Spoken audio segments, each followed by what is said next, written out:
Сәлем достар, сіз декретте отырсыз ба? Бала күтіммен жүріп, кейде ерініп қалып, кейде үй жинауға деген мотивация болмай жатыр ма? Егер сондай жағдай болатын болса, бұл видео сізге арналады.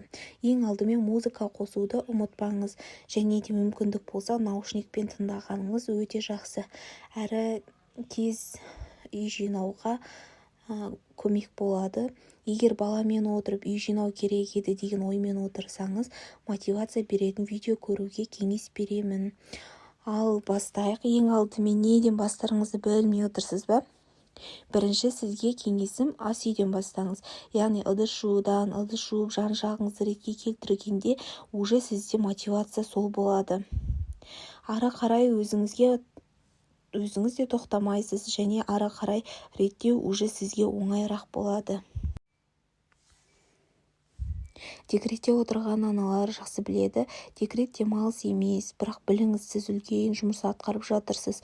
Тазалық тек үй үшін емес, көңіл-күй мен ішкі энергия үшін де өте маңызды әрі пайдалы болып келеді.